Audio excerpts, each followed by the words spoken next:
Sa isang buti nga, ito ang naitanim. Bali, dinalawa ko na dito. Malaki naman yung pool. 2, 4, 6. Paano sir, ipipod ko muna sir bago nyo buksan? Sige. Ano ba ito sir? Saan nyo ba ito? Anong item ito? Mga pananim. Pananim? Kasi ito yung Facebook. Ay kung meron sana kayong hindi ko muna siya ipipod. Pero babayaran mo muna po siya. Pero hindi ko muna siya ipapasok sa system. Kasi Facebook ito wala siyang kumbaga 50-50 ang nito. Pero kung pananim naman, siguro okay naman. Okay. Sige kuya, paano na lang po? Okay. Pwede ka na po ka? Hindi pa po kuya. Wala pa po yun. Nabayaran ko na. Wait lang ko. Kunin mo yung...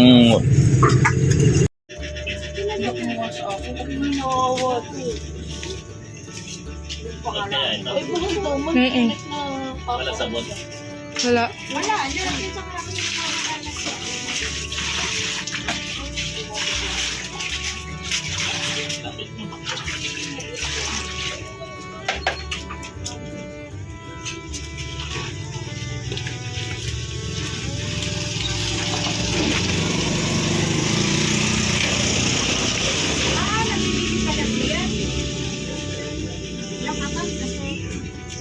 Okay, basta ako bago niyo deliver. Important po ito. Lalagay pa sa kanto. 3 to 4 months. 3 to 4 months. Ay, 3 to 4 weeks pa daw.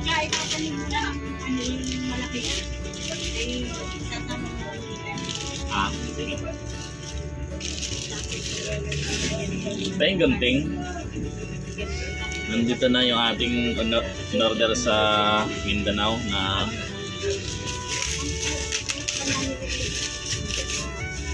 COD to COD. May kastilyo?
Ayan mga ka-venture, pagka-receive mo nga ng orders at dumating sa'yo, pag inopen mo na, ibaba daw siya ng 30 minutes. Then after 30 minutes, i-drain na siya at i-transfer na siya sa black bag with lupa syempre.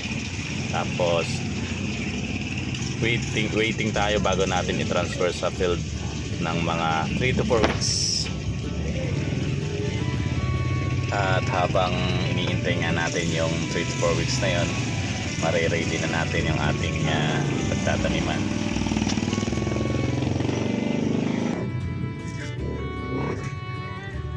At itong 3 bottles na to ay sample lang natin kung legit ba, pero probe naman. Mindanao Farm Company, dumating na po yung order natin na 3 bottle, 1,450. Yung 3 to 10 days niya na sinabi ay pagdating ng ika-siyam na araw, dumating siya dito sa atin sa Quezon Province, sa Real Quezon,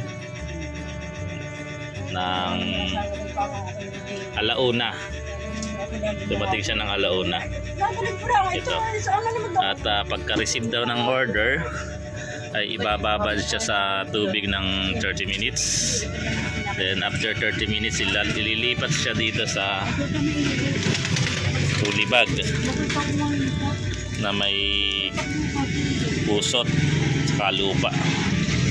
Ayan. Ayan. Legit siya, legit. Saka COD. Lilipat na po natin sa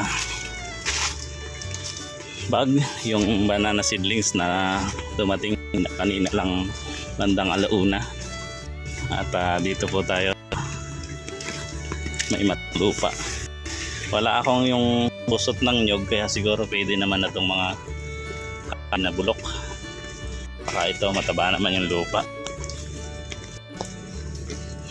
At sa isang buti nga, ito ang naitanim. Bali, dinalawa ko na dito. Malaki naman yung pool. 2, 4, 6, 7, 8, 9, and 10. Tapos meron pa po tayong dalawang bote. Ito. Isa.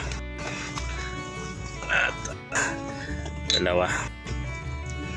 Pinakuha nating lupa.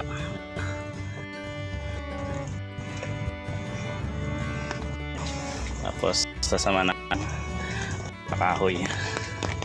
So, hanap tayo ng lalagyan camera.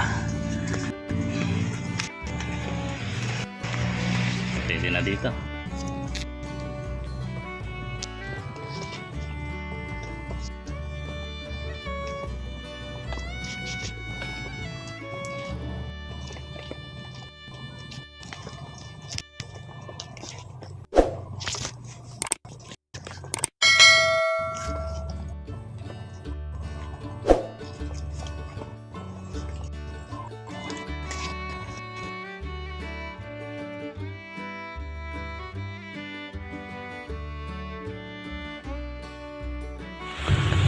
At yan nga guys, matapos nating malagay sa bag lahat yung free bottles na in-order natin, ay ating balutan o bakuda natin para hindi siya mapuntahan o masira ng daga.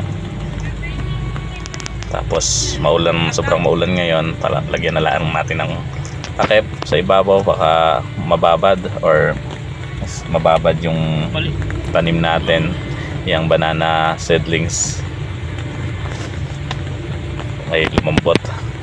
Paano mga ka-venture, maraming salamat po sa inyong panonood. At sa mga bago pa po, huwag niyo po sana kalimutan mag-subscribe at pakiclick na rin po yung bell button para sa susunod na mga video ko po ay updated kayo. Maraming salamat po. God bless you all.